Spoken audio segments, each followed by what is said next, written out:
You should live in a home, my daughter said, so I sold hers instead. Yesterday, she found out the last thing I heard her say was, "You should live in a home." Not in anger, not even loudly. She said it like she was offering me a cup of tea I hadn't asked for.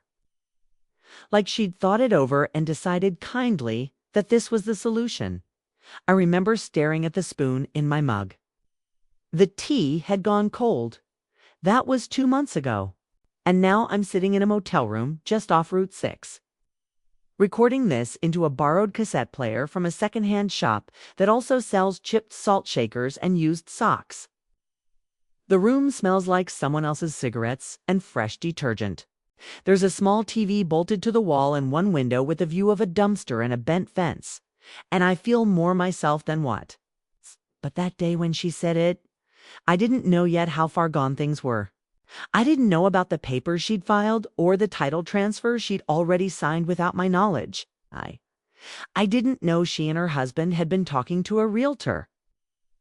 Or that my name had quietly vanished from the only thing I had left in my life that truly belonged to me. I just sat there and nodded like I'd been trained to. Not by her, no. By life. By the decades that had pressed me into something small and grateful. I sipped my tea and told her I'd think about it. She looked pleased. She touched my arm, said she'd help with everything. The logistics, the packing, the transition. Transition, that's the word she used. As if I were changing trains, and not being shuffled off the platform altogether. Later that night, I sat on the edge of my bed and tried to remember the last time she came to see me, just to see me. Not to check on things, not to manage me, just to sit and listen. To be my daughter again. I couldn't remember. The couch in the living room still held the dent from her last visit. She sat there while I made tea, scrolled through her phone, laughed at something someone had texted her, and asked if I'd considered the senior community she sent me brochures for. "It's very clean," she'd said, "and the meals look decent." I didn't answer. I brought the tea in and handed her a mug. She said thanks, and then asked if I had a copy of the deed handy. "It's just a review. It's just in case." I should have known then, but you don't expect betrayal from someone whose hair you once braided, whose fevered head you once cooled with a wet cloth. You don't expect to be erased by the very person you wrote your life around. The next morning, I walked around the house, room by room. I looked at everything I had kept alive. The chair her father used to sit in before he left. The kitchen. Table where she did her homework. The small rosebush outside that had never once failed to bloom in spring. I touched the banister, still bore the faint scratch from when she fell down the stairs at 7. A Sunday morning. She cried and I held her for an hour even after the tears stopped. I thought that kind of holding meant something, that it earned a place in someone's life. Apparently not. A week passed after that visit. I didn't hear from her. Then a thick envelope arrived from a notary's office. Inside, documents. Legal words. Phrases like full transfer of title and designated successor. I flipped through the pages, my breath catching in small, quiet places inside me. Her signature was there, and mine. But I hadn't signed anything. Not really. I remembered the folder she'd handed me during her last visit. She'd said it was to streamline the property taxes. Few simple updates, she said. Just routine. She'd smiled when she said it. She always smiled when she lied. I'd signed because I trusted her. Because I was tired. Because it was easier than arguing with someone who thinks they're helping. And now, according to the state, the house wasn't mine anymore. Just like that. I didn't call her. I didn't scream or demand answers. I sat at the table with the papers and poured myself a glass of water. My hands shook, but only slightly. Then I reached for the file folder I keep in the hall closet. It's the one with every important paper I've ever kept. I laid them all out. Insurance, birth certificate, social security card, the original deed. Letters from my mother. My will.I started making copies. That night I packed a bag. Nothing large, just enough for a few weeks, maybe more. I printed out my bank statements. I changed the passwords to everything. I made a list. I'd never been one for drama. No storming. Out. No leaving notes taped to mirrors. I believe in quiet exits, in erasing footprints with a gentle broom, so I left early the next morning, just after sunrise. I locked the front door, placed the key inside the mailbox, and walked away. No one saw me, no one asked why, and that was its own answer. Now I'm here, in a motel room with a frayed blanket and flickering lights.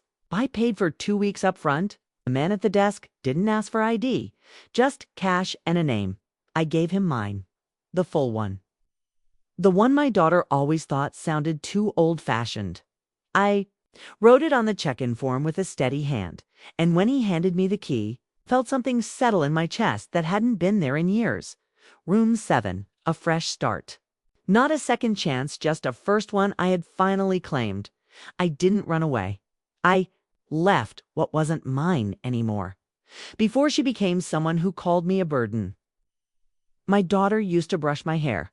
I remember the weight of her small hands, the way she'd hum when she got serious about detangling the ends. She couldn't have been more than 7 then. She liked to pretend I was her doll, and I let her. I'd sit on the carpet, and she'd sit on the couch behind me, legs dangling down, carefully pulling the brush through my hair like it was the most important job in the world. It was a long time ago, long enough that even the warmth of it feels like it happened to someone else. I raised her mostly alone. Her father, Peter, left when she was 4. He said he needed to find himself. I told him we were right here. He didn't answer. That was the first time I learned someone could leave without slamming the door. That it's the silence that breaks you. I kept the house, though I could barely afford it. A little 2-bedroom on the east side of town. I taught piano from the front room to scrape by. I sold the wedding ring to fix the roof when it started to sag. I never told her that. She always thought it was stolen. I let her believe that. 'Twas easier. She went to college on scholarships and summer jobs. I drove her there in our old Camry with the cracked leather seats. She cried when I left her at the dorm, and I remember feeling proud that she still needed me. I didn't know that would be the last time she'd look back at me like that. With dependence. With softness. After college, she moved into a small rental with her fiancé, then into the house I helped them buy. I co-signed the mortgage. I told her it wasn't charity, it was love. That's what she called it too, at the time. Love. She got busy. Baby's job, in-laws. I understood. I tried not to call too much. I waited for her to reach out. She said she'd visit more often when the kids got older. I told myself I believed her. At Christmas, she'd bring me scented lotions and scarves I never wore. They all smelled like lavender or ocean breeze. Things I'd never picked for myself, but I said thank you. I always said thank you. One year, she forgot my birthday and sent a text 2 days late. Blamed the school calendar, the kids flew. I made a joke of it, said I was getting too old to remember it myself. She laughed, sent a cake emoji, and I never mentioned it again. I watched the distance grow the way you watch a crack creep across glass. Slowly, quietly, and then all at once. When her father died, she didn't cry. She called me to ask if I wanted any of his things. I didn't. I told her he took everything worth keeping when he left. She didn't know what I meant. Or maybe she did and didn't want to ask. I got older. My knees got worse. The arthritis started to crawl into my hands. I had to quit teaching piano. I still kept the house, though. Still shoveled the walk, still trimmed the rose bushes in spring. My world got smaller, but it was still mine. Every creak in the floorboards knew my name. She started suggesting things. First, it was a cleaning service. Then, meal deliveries. Then, maybe selling the house and getting something simpler. A condo, she said. Or senior housing.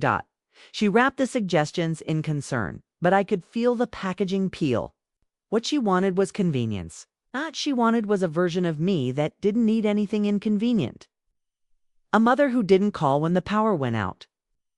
A mother who didn't ask if she'd come by after work just to say hello. I asked her, Once, if she remembered brushing my hair. She blinked like she didn't understand. Then she said she remembered being tired all the time as a kid, that it wasn't easy for her either, that she had to grow up fast. I nodded. She wasn't wrong. I did lean on her more than I wanted to. But not for lack of love, not for lack of trying. I held the world together with duct tape and piano keys. I thought that would count for something. When her youngest turned 6, she stopped bringing them. Over. Said the drive was too far. Said weekends were for soccer now. I baked cookies anyway. Left them in a tin on the porch when I heard her car drive off without knocking. I didn't ask questions. Spy didn't want the answers. The house got quieter. My hands hurt more. I started forgetting small things, not important things, just where. I left my glasses, whether the first fed the cats. My daughter noticed, of course. She said it was time we had a serious conversation, that we couldn't ignore it anymore. I knew then. I knew what was coming. I didn't argue, just listened. That's when she said it. You should live in a home. She said it gently, like a nurse telling a patient there's no cure. She even touched my arm. I asked what would happen to my house. She said she and Daniel could take over the mortgage, said it would be safer in their name, said they'd keep it in the family. I nodded, smiled.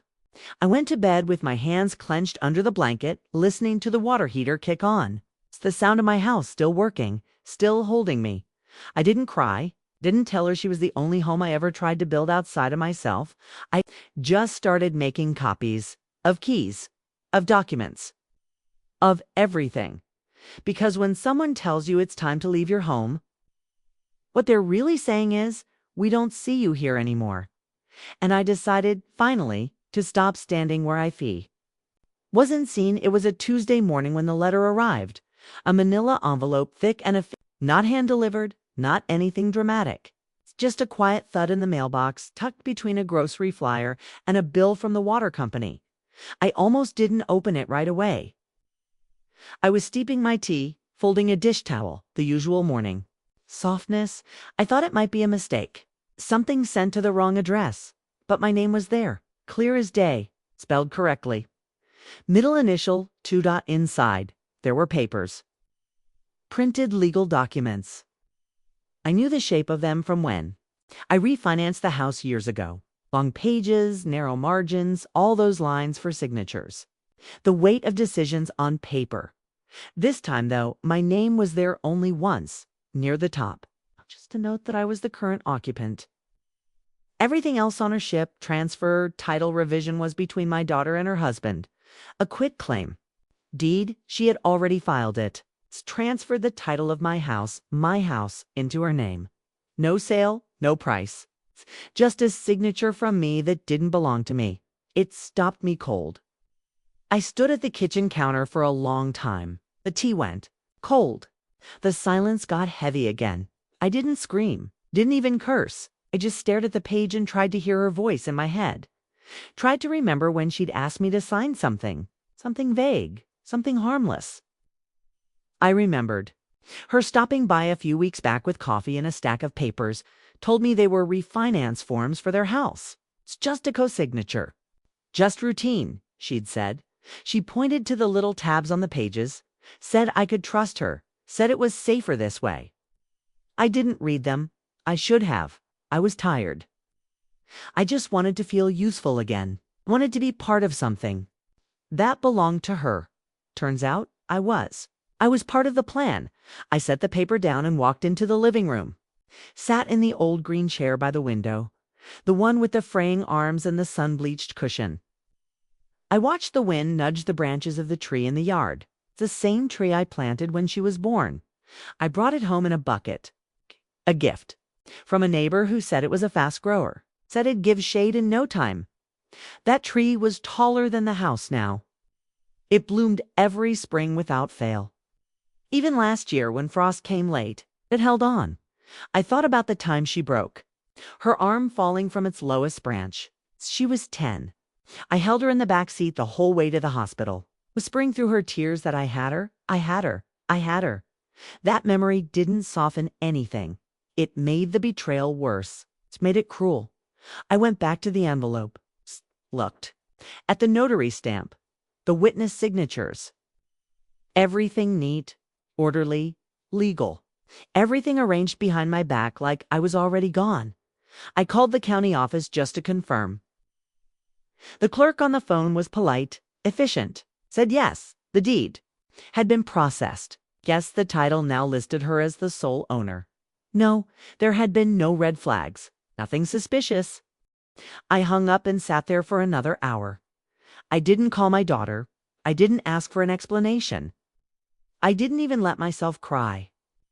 I just started actively remembering all the times I'd felt something tugging in my gut and ignored it. The moments when her concern felt too polished. The times she looked past me when her husband was in the room.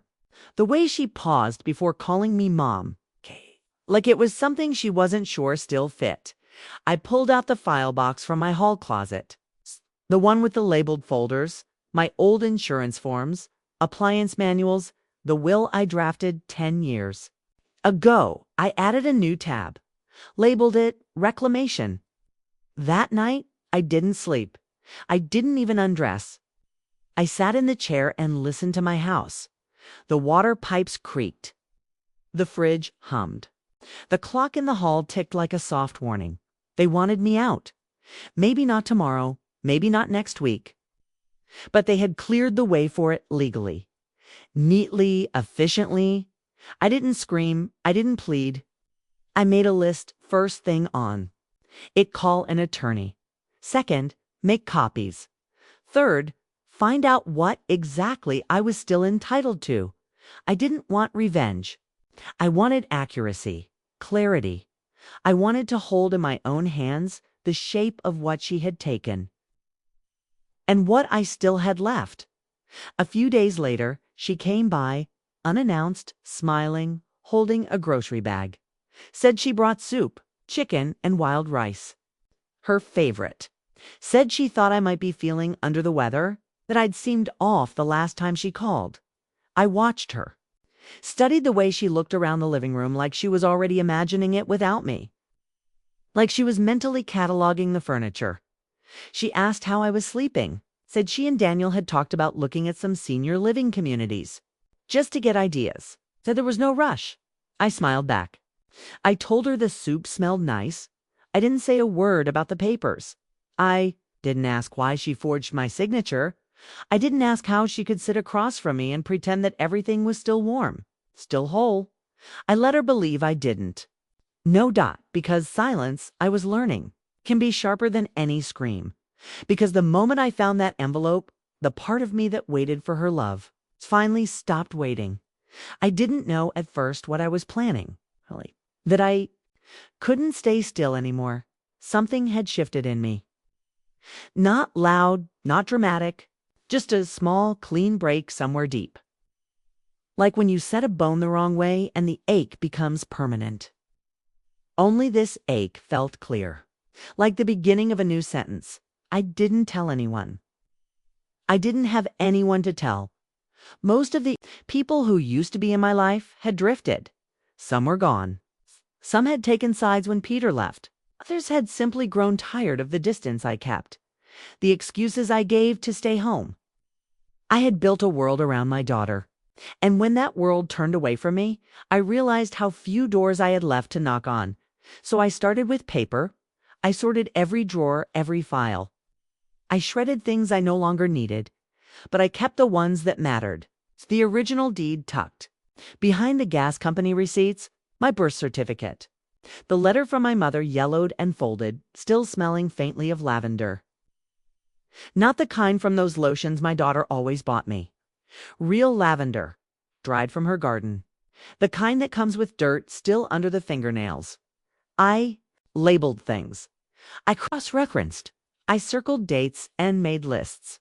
Quiet preparation. That was my rebellion. I called a lawyer. Not one of the flashy ones with billboards. Just someone quiet and old school. Recommended by the woman who runs the sewing supply store, 2 blocks over. I walked there one afternoon and bought a spool.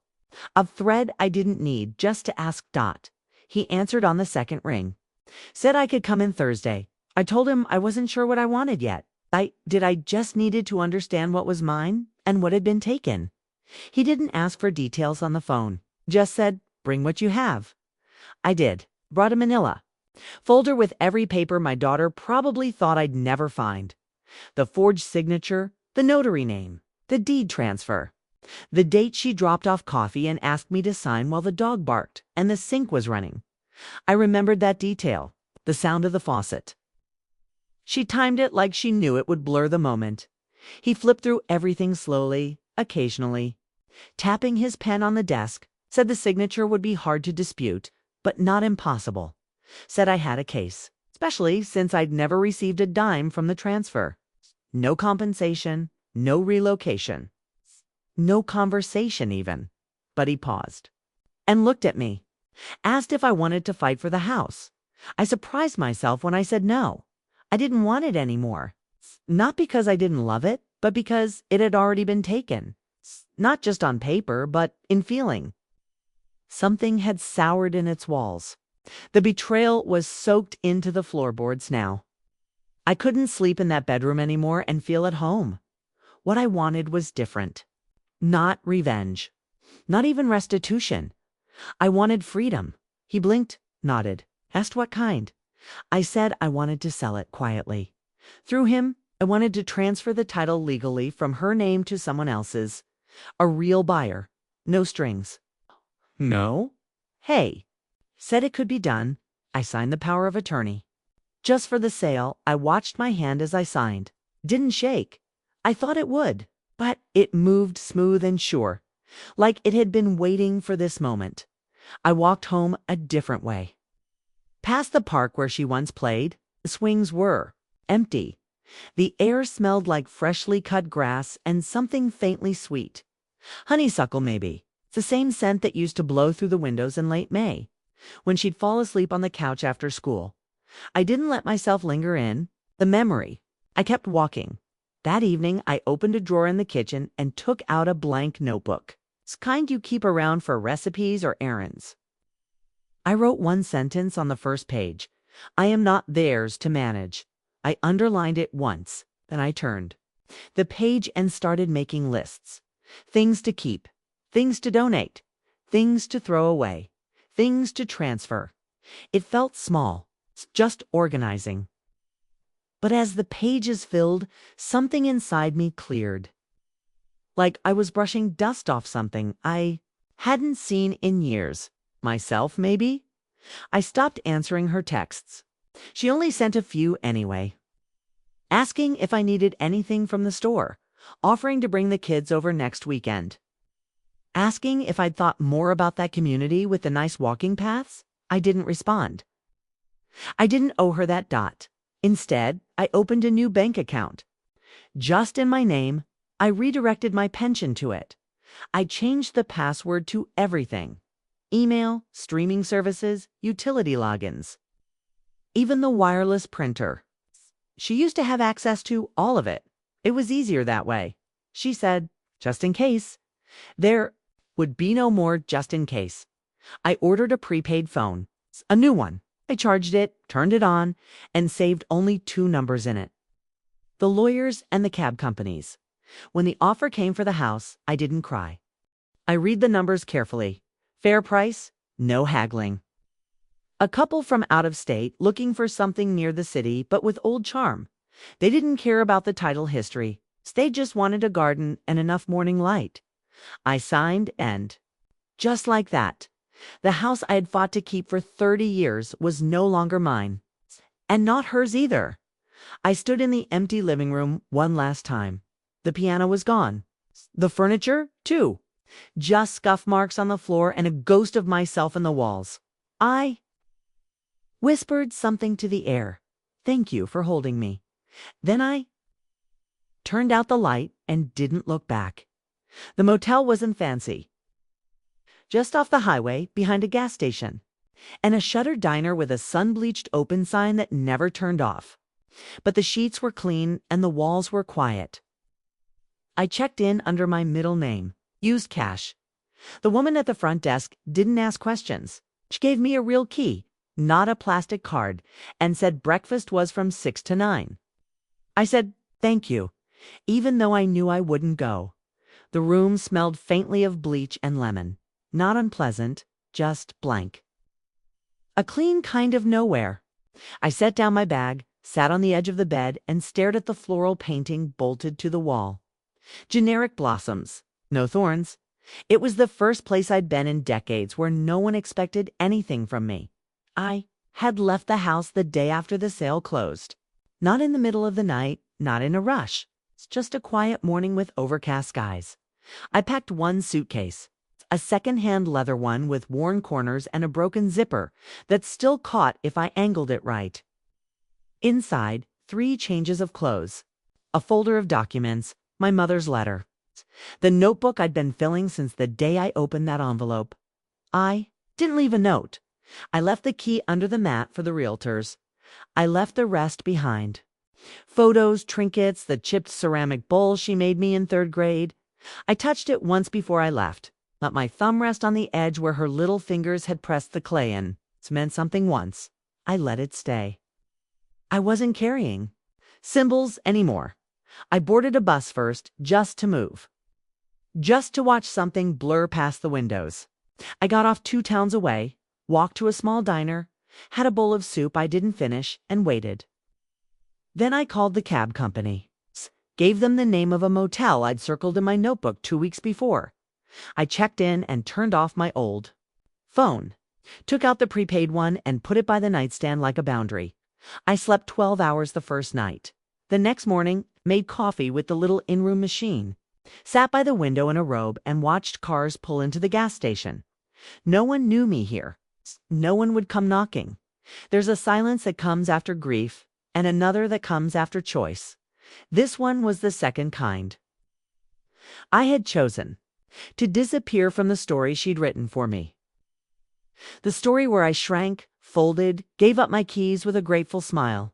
The story where I moved quietly into a home with floral wallpaper and waiting trays of applesauce. Instead, I picked my own room with yellow curtains and a flickering lamp. And no one knew the ending but me. I spent the first week reviewing everything. The lawyer had wired the proceeds from the sale into my new account. I opened my laptop and watched the balance shift. It wasn't millions, but it was mine. Every cent. I made a list of what I needed next. A new mailing address, a post office, box in a town that felt small enough to go unnoticed, a bank branch within walking distance, shoes that didn't hurt my feet. I walked to the pharmacy and picked out a bottle of nail polish. It's deep red, something I hadn't worn since I was 37. I called the lawyer one more time just to confirm it was all done. He said it was, said I was free and clear. His voice was soft, respectful. I could hear in it that he understood more than he said. I asked him to send the final confirmation papers to the new co-box. He asked if I wanted him to notify anyone. A daughter, perhaps. I said no. I told him if she reached out, he could say I was safe. But that's all. No forwarding address. No explanations. It wasn't to punish her. It was to reclaim myself. She had taken something that didn't belong to her. My home. Yes. But more than that, my place in her life. She had rewritten me into a problem to be managed. A line item on a spreadsheet. She had stopped seeing me as a person, so I stepped out of the frame. I spent my days quietly. I found a laundromat a few blocks away. I read books from the motel's tiny shared shelf. One of the housekeepers, her name was Lourdes, noticed. I liked mysteries and started slipping me old paperbacks when she cleaned. She didn't ask questions either, just nodded when I said thank you.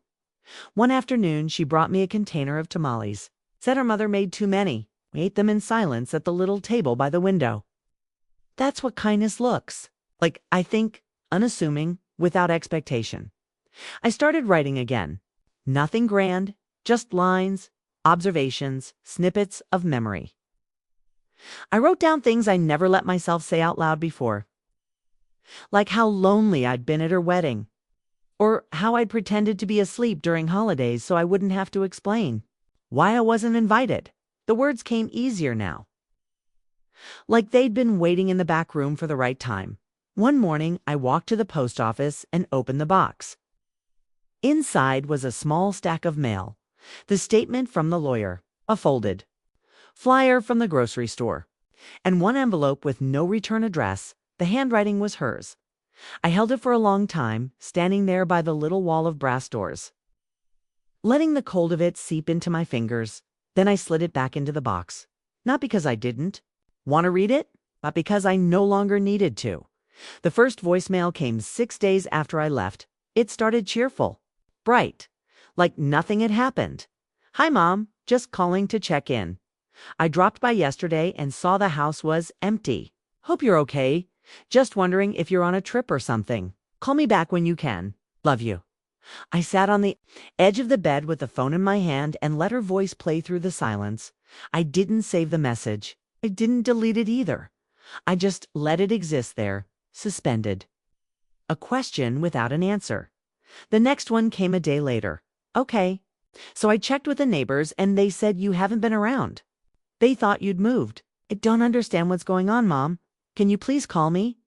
Her voice was thinner this time, edges showing. She didn't say the word scared, but I could hear it crawling under her sentences. Then came the texts. "Where are you? Did you sell the house? What is going on? Mom, I'm serious." By then the sale had posted. The new owners had moved in. Utilities had been closed out or transferred. The deed, fully legal, fully clean, had gone through every channel without a hitch. 'Twas done. I had made sure of it. I imagined her sitting at her kitchen table, scrolling through county records, her mouth slightly open, her mind turning over the realization like a stone. She must have thought she had time, must have assumed she controlled the pace. That I would wait quietly for her to bring me brochures and lemon bars and phrases like "easier for everyone." Instead, I had left. And the house she thought was hers was gone. I stayed silent, not out of cruelty, but because the silence belonged to me now. For years, I had filled the spaces she left with explanations, excuses, offerings. Now I left it empty. Let her sit in it. 3 more voicemails came by the weekend. "Mom. Okay, look, I just found the sale listing. You didn't even tell me. You didn't give us a chance to talk about it. What is this? What are you doing?" She didn't say "you betrayed me," but I felt it the way children feel owed by the parents. They forget our people. Another message, this time from Daniel. "We need to talk. This has gone too far. There are legal consequences for this kind of thing, you know? If you're not well, we can help." "But you can't." I stopped listening. I walked to the motel vending machine and bought a small packet of almonds. I ate them slowly on the plastic bench outside my room, watching dusk settle in behind the billboard. I was surprised how calm I felt. No tremble, no flinch. Just air in my lungs and a kind of quiet that felt like belonging. By the following week, they had escalated. The lawyer called to inform me, with a carefully neutral tone, that Daniel had left a message at the office. "He's looking into whether there's any recourse," he said. "But I explained to him that your sale was above board, properly filed. I told him to speak with his own counsel if he had concerns." I thanked him. He asked again if I wanted him to respond to the letters. He said no. Let them come. Let them arrive in my post office box like ghosts knocking at the wrong door. One of the letters was handwritten. I recognized the looping capital M in Mom before. I even opened it. I read the first line. "I just don't understand how you could do this." I folded it back up and tucked it behind the others. Not out of anger, just because I didn't know understanding anymore. There was a time she would have known why. She had still seen me. She had noticed when my hand started shaking while I held the pen. She had asked why the front steps took me longer now, or why I stared at photos longer than usual. But she had stopped seeing me long ago. She had seen an obstacle, a duty, a delay in her plan, and so I became a shadow that signed documents. A fading photograph to be framed, moved, and eventually stored away. But not anymore. A week later, I received a Facebook message from someone I hadn't spoken to in years. One of her friends, the kind who always commented on family photos with, Heart emojis and phrases like beautiful soul. Hey, just wanted to check in. Your daughter's been posting some worrying things. If you're okay, maybe reach out. I think she's really hurting. I didn't answer. I closed the laptop and made myself a cup of tea. Rooibos with honey, something my daughter never liked. Said it tasted like wood. It tasted like choice to me. I imagined her sitting with her phone refreshing the screen, watching my status stay silent. Watching the story slip away from her hands, I could guess what she was posting. Sadness wrapped in performance. Regret woven with accusation. Maybe even a few subtle barbs. About betrayal. About mothers who disappear. I knew the language. I had used it once myself, when Peter left. But the difference was he left because he didn't want us. I left because I finally wanted myself. I left because I realized too late that I had given too many pieces of myself to people who thought they were entitled to them. I had allowed the people I loved to build versions of me that were easy to carry, easier to silence. And then I had allowed myself to become that. Not anymore. So I let them flail. Let the messages pile up like unanswered prayers. Let the panic build where my silence echoed. I didn't need to scream. They would fill in the silence with their own noise. I was busy filling it with my own peace. The mornings came easier now. I no longer woke to lists in my head or the ache of wondering if today would be the day. She finally called without asking for something. There was nothing left to hope for, and in its place, there was stillness. I didn't expect that kind of emptiness to feel good, but it did. In the quiet hours, I made my coffee and sat by the motel window. I'd crack it open just a few inches, enough to let in the air and the distant sound of trucks moving along the highway. There was something steady about their passing, like time marking itself without urgency. I started taking slow walks after breakfast. Nothing ambitious. Just past the gas station, up to the corner where the maple trees lined the road.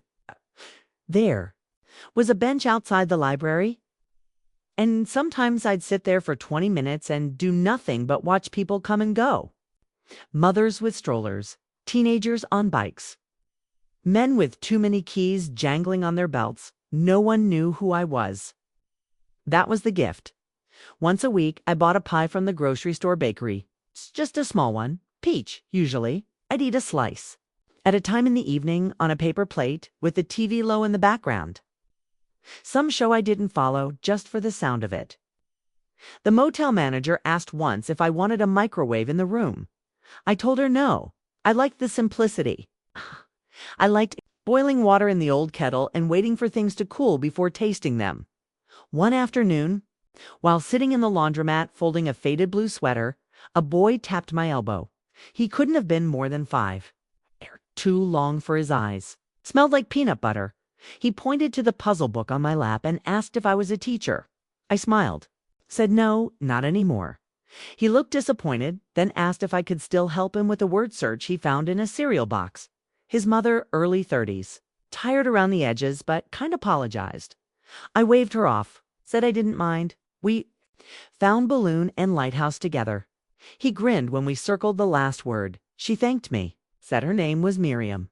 She worked the evening shift at the pharmacy. We saw each other again the next week. Then again, the week after that, it wasn't planned. But I started doing my laundry on Thursdays because she did hers then. She started saving the crossword puzzles from the local paper for me. Started bringing extra dryer sheets. Eventually, we began sitting side by side while the machines hummed. She told me about her son, Max. How he missed his father who had moved to another state and called less than he promised. How she wasn't sure she was doing it right, but she tried. I told her I'd raised a daughter once, too. Left out the rest. She didn't press.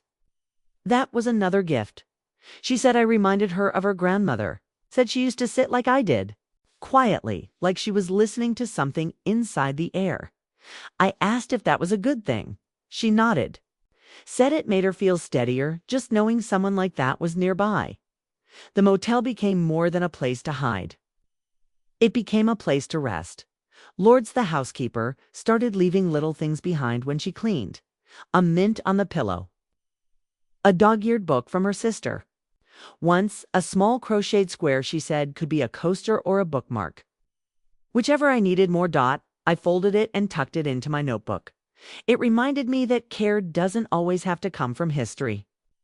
Sometimes it arrives in strangers who see you without a script.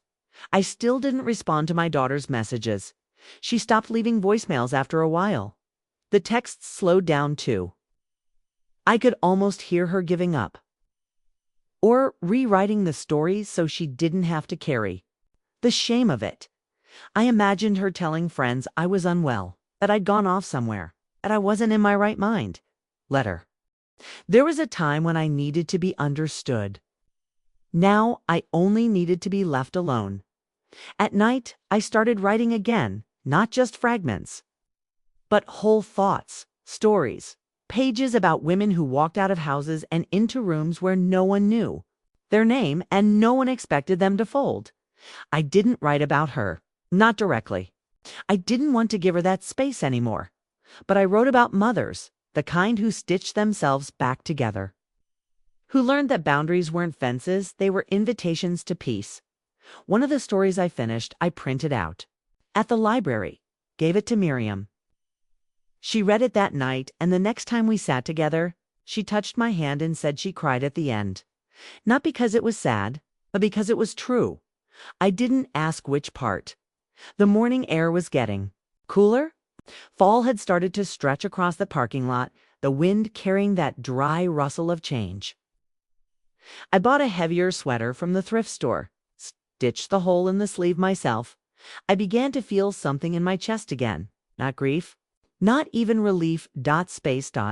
Like I had finally unpacked enough of my life to make room for something else, something small and good and mine. And maybe that was all I ever needed. Not reconciliation, not even forgiveness, just enough room to breathe again. It was late October when she found me. I don't know how she did it. I'd been careful. Paid in cash, no forwarding address, no trail to follow but the lawyer, and he'd been under strict instructions. Maybe she guessed the town. Maybe she remembered the diner where we once stopped for pie years ago on a road trip that ended with tears and silence. However, she found me. It was a Sunday. I was coming back from the post office with a small envelope, and Lourdes had mailed me a recipe for arroz con leche, written in her slanted print on the back of a motel notepad. I'd only made it once, but she insisted I should try again. Said some things needed a second chance. I turned the corner and saw the car first. It's her car still, with the dent above the back wheel and the faded college bumper sticker. It sat crooked in the parking lot, the front tire kissing the painted line like she'd stopped too fast. She was sitting on the bench outside my room, elbows on knees, phone in hand, head down. When she looked up and saw me, I felt something in her face I hadn't seen in years. Not control, not confidence, something smaller. Like she didn't know how to begin. I didn't say anything. I walked up slow the way I always did now and unlocked the door. She stood, but didn't move toward me. Mom, I didn't answer. I stepped inside, left the door open behind me. She followed after a second. She looked around the room like it confused her, like she couldn't understand how I could live here. One suitcase, a small stack of books, my notebook on the nightstand. The worn quilt folded neatly at the foot of the bed. She stared at the cracked lampshade. "You're really here," she said, and her voice broke a little. I sat in the chair by the window, the same one where I wrote most of the words that brought me back to myself. She stayed standing. "Why didn't you tell me?" she asked. I said nothing. I would have. I could have helped. I raised my eyes to hers. Slowly, "You already did," I said. She flinched, sat down on the edge of the bed. Her hands were trembling. "I wasn't trying to steal it," she said. "The house. It wasn't like that. Daniel said it would be safer. For taxes." For she stopped. "Look, I didn't think you'd leave." I didn't answer. There wasn't anything else to say. The facts sat in the space between us like a pane of glass we could both see through now. I just wanted things to be easier, she whispered. For you. For all of us, I nodded. Not in agreement, just acknowledgement. I watched her try to make sense of something I'd already let go of. I thought if I made the decisions, you wouldn't have to. I thought you'd thank me eventually. I kept looking. At her, not with anger. Just with the quiet of someone who had already grieved. She stood again, started pacing a little, like the air was too tight. The kids miss you, she said. Max asked about you last week. He said he remembers the way your house smelled. I didn't know what to tell him. She looked at me again, searching for something. Do you hate me? No, I said. I just see you now. She blinked fast, swallowed hard. You're my mother. I tilted my head slightly. That's not always enough. She sat again, shoulders slumped. I remembered her like that once when she was 5, sitting on the curb. After a scraped knee, waiting for me to clean the wound. I had bent beside her then, kissed the bruise. But this time I stayed where I was. I didn't come here to fight, she said. I just wanted to talk. You were talking. She nodded slowly. Her hands twisted in her lap. I don't know how to fix this, she said. You don't, I said. She looked up at me, and I saw it land in her face that this wasn't a scolding. This wasn't a lesson or a wound she could stitch with enough apologies. This was a door that had already closed. You think I'm a bad person, don't you? I think you made choices. She looked down again. Is there anything I can do? I didn't answer. Right away, I looked at the light falling on the floor. It's a square of it from the window. I listened to the traffic hum beyond the trees. Eventually, I said, you can let me be. Her breath caught. I don't think she expected that to hurt more than anger. You're not coming back. No, ever. No. She nodded like she understood and didn't. She stood, then sat again. Tried to smile. I brought something, she said, reaching into her bag. A photo of you and me. At the house. Christmas, I think. I didn't take it. She set it on the nightstand. It fluttered a little in the breeze from the cracked window. She looked around once more. I could see how foreign this room was to her. How bare. How simple. She didn't understand that it was enough. Well, she said, her voice cracking again. I guess I'll go. I didn't get up at the door. She turned. If you ever want to come home, Mai. Already am. She stood there a second longer, then nodded. She walked out slowly, not defeated exactly, just empty. I closed the door after her. Quietly, I picked up the photo, looked at our faces, young and smiling, mine looking off just a little already halfway out the frame. I tore it gently in half, then in half again, dropped the pieces in. The trash with no ceremony, not because I was angry, because I didn't need proof anymore. The days are shorter now. The wind bites a little more sharply in the mornings. And the trees outside the library are nearly bare. I sit on the bench sometimes, watching the leaves skitter across the pavement like they're trying to run from something. I know the feeling. But I also know there's peace in staying still. I've been here almost 3 months. Long enough that the woman at the front desk knows my name and leaves an extra towel without asking. Long enough that Lourdes and I have settled into a rhythm. She knocks softly on Fridays, and I always leave a note on the table that says, thank you. With a hard candy on top, there is a rhythm to this new life. Not exciting, not dramatic, but steady and honest. The hours belong to me again. I read what I want, I write what I feel. I eat when I'm hungry, sleep when I'm tired. No one expects me to shrink or smile or make myself useful. Miriam invites me over now and then. It's just her and Max. He brings me rocks he finds on the playground and tells me which ones have secret powers. I nod solemnly and keep them in a small tin by my bed. He asked me once if I was his grandma now. I told him I could be if he wanted. He said okay, and then asked for a grilled cheese. That was it. No blood ties, no paperwork. Just a small boy saying yes to belonging. I've stopped checking the prepaid phone. It sits in the drawer now, turned off next to the folded letters I never read. I keep them not as a wound, but as proof of what I survived, of what I walked away from without shouting. The money from the house is still untouched, mostly. Live small on purpose. Not because I'm punishing myself, but because I no longer measure comfort by the size of a room or the softness of a chair. My comfort is not having to explain myself. My comfort is owning my time. I dream less about the old house. When I do, it's never about her. It's the sound the stairs used to make, the feel of warm dishes in the drying rack, the faint creak of the rosebush against the window in the wind. I let those memories live in me now, unthreatened. They don't ask anything of me. Sometimes I think about what would have happened if I'd stayed, if I'd let her take the reins the way she planned, if I'd moved into the place with plastic plants and soft music and dinner trays with lids. I wonder who I would have become. I wonder if I would have started forgetting myself on purpose, just to make it easier. But I didn't stay. I didn't let them close the door before I slipped out of it. I walked away from the life they wrote for me and started writing my own again. I don't need their apologies now. I don't need their understanding.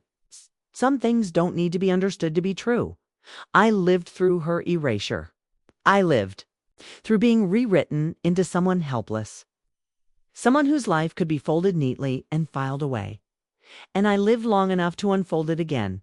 Today, I went to the lake. There's a small one not far from town. Quiet, surrounded by dry grass and brittle reeds. I packed a sandwich and the last slice of peach pie. I brought the notebook too. It's the one I started when this all began. It's almost full now. Pages of thoughts and pieces of myself I didn't know were still intact. Memories, lists. A few names I've forgiven, most I've simply released. On the last page, I wrote one sentence. I was never the one who needed to change. I underlined it. Closed. The book. Sat there a while longer, just watching the water, then I pulled something from my bag. The house key, not the copy she had. The real one. The original. Slightly bent from years of use, the brass worn soft at the edges. I'd kept it in a zippered pocket, even after the sale. I don't know why. Maybe part of me wasn't ready to let go. Maybe I needed to hold it until I could release it with a steady hand. I stood at the edge of the lake. I turned the key in my fingers once, twice. Then I threw it. It arced high, caught a flash of sun, and disappeared into the stillness below. No splash, just the sound of the wind brushing past my ear. It sank without resistance, like it knew. I stood there a moment longer, not to say goodbye, just to feel what came next. Then I walked back to the bench and sat down, feeling the weight gone from my pocket, from my chest, and I realized, this time I decide who gets to call me anything else.